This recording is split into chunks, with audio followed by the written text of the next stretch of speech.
kita yang paling baik, sesungguhnya kita tidak baik. Jadi kalau di kolbu ini, ketika kita terus mengkoreksi kolbu kita, maka kita tidak akan sempat mengkoreksi kolbu orang lain. Sibuk kita dengan kolbu kita, tuan dan puan sekalian. Makanya tidak ada kita nyalahkan orang lain. Nah, itu. Terakhir tuan dan puan sekalian, saya ingin mengingatkan bahwa Syekh Abdul Qadir Jailani menangis dan tersungkur dia dalam sebuah ceritanya di depan pemuda, di depan orang yang suka mabuk. Jadi ada berjalan rombongan Tuan Syekh Abdul Qadir Jailani bersama murid-muridnya. Saya seperti kita lah jalan, ya kan? Yang murid-muridnya kita dengan berdua. Lalu di tengah jalan Syekh Abdul Qadir Jailani di stop oleh seorang pemuda yang pemabuk. Di stop, berhenti rombongan. Ditanyalah sama pemuda itu kepada Syekh Abdul Qadir Jailani. Ya Tuhan, katanya, aku seorang pemabuk, aku penjahat dan aku selalu bermaksiat. Menurut Tuhan, apakah Allah bisa merubah aku, membuat aku menjadi orang yang baik? Kata pemabuk tadi. Lalu apa jawab Syekh Abdul Qadir Jailani? Bisa. Allah itu maha segalanya. Dia bisa menjadikan apapun yang dia kehendaki. Baik, Tuhan, terima kasih. Terus selanjutnya Tuhan, pertanyaan yang kedua, apakah Tuhan, aku yang seorang pemabuk ini dan penjahat ini bisa taat dan seperti Tuhan alimnya?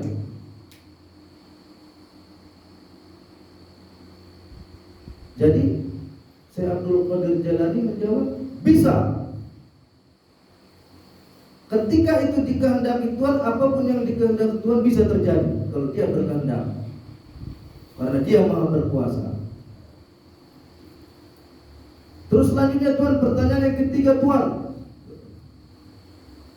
apakah Tuhan, Allah bisa menjadikan Tuhan yang sekarang alim, sekarang ahli ibadah, menjadi seperti aku?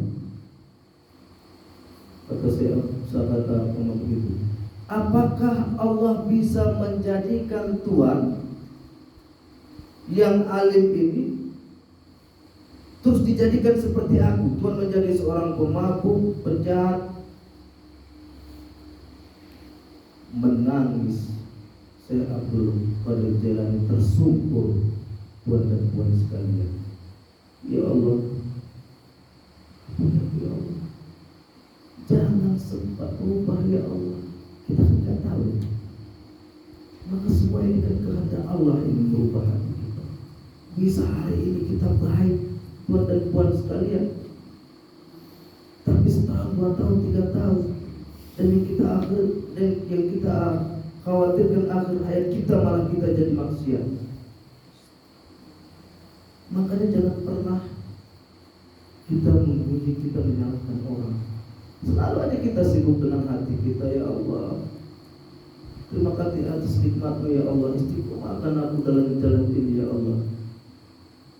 Kira-kira bisa enggak Allah itu merubah hati kita menjadi kita pemabuk, penjahat dan sebagainya? Bisa enggak? Bisa.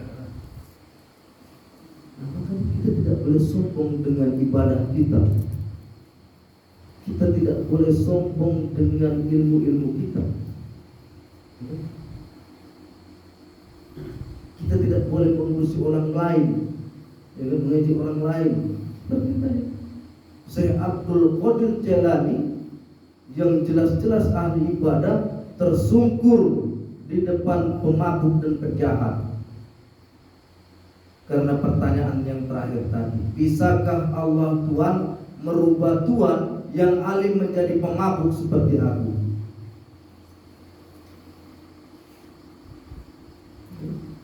Maka sesungguhnya Tuan dan Puan sekalian, ketika pun kita beribadah ini, sesungguhnya ini adalah karena Allah, bukan karena kita. Maka kalau dalam tahap baji yang tinggi itu, ya kan, kalau kita masih merasa kita yang sholat, berarti masih ada kesombongan di situ. Kalau kita ada misalnya pengemis datang, kita kasih pengemis itu, masih kita yang merasa kita mengasihi, jadi sombong kita. Karena sesungguhnya yang membukakan hati kita sehingga kita kasihan terhadap pengemis itu siapa? Kalau misalnya ada dua pengemis, satu datang kita kasih, yang satunya enggak. Kenapa? Padahal sama-sama dua pengemis. Karena ketika kita melihat pengemis ini, dibukakan hati kita oleh Allah, lalu timbullah rasa kasihan, lalu kita beri dia, kan gitu. Yang satu ini tidak dibukakan Allah. Nah gitu. Makanya Tuan dan Puan sekalian, yang ada kita hanya bersyukur. Ketika sholat pun kita bersyukur. Ya Allah, bersyukur aku masih bisa sholat. Ya Allah, masih kau beri kesempatan untuk mengingatmu. Berzikir kita ya Allah, masih Engkau beri kesempatan hatiku menyebut namanya. Kalau Allah udah gak mau lagi sebut namanya, lupa kita berzikir itu. Maka ingat-ingatlah, ketika kita lupa berzikir, maka berarti Tuhan sudah tidak mengizinkan lagi namanya disebut di dalam hatimu. Tuhan, saya mau tanya, boleh? Belum, ini bukan berguru ini. Ceramahnya. Ya, sabar tahu ya. Nanti kita sambil merokok aja. Nah, jadi Tuan dan Puan sekalian, maka yang harus kita perbaiki adalah hati. Karena yang dilihat Allah itu adalah hati kita, kolbu kita, bukan fisik kita, bukan baju kita, bukan sorban kita, tapi kolbu kita, hati kita. Yang dipandang Allah adalah hati kita. Maka ketika kita ingin dipandang orang, kita mau ketemu orang, mau dipandang orang, kan harus kita bersoleh ini, ya kan Bu? Misalnya ibu mau ketemu, atau kita mau ketemu bupati, atau kita mau ketemu siapapun itu, mau ketemu teman lama atau apa, pasti kita akan berhias, kita akan mempersiapkan karena kita mau dipandang, ya kan? Kalaupun misalnya kita ada bau, kita pakai ya wangi-wangi, kan seperti itu. Begitu juga dengan hati ini, kita siapkan kolbu kita, karena Allah hanya memandang kolbu kita, bukan fisik kita. Kolbu. Bagaimana Allah bisa memandang kolbu kita kalau kolbu kita pun tak bersih? Gelap. Makanya nggak masuk.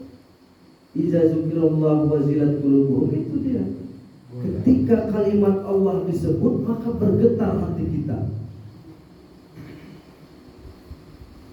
Apa aja? Maka bergetar hati kita. Maka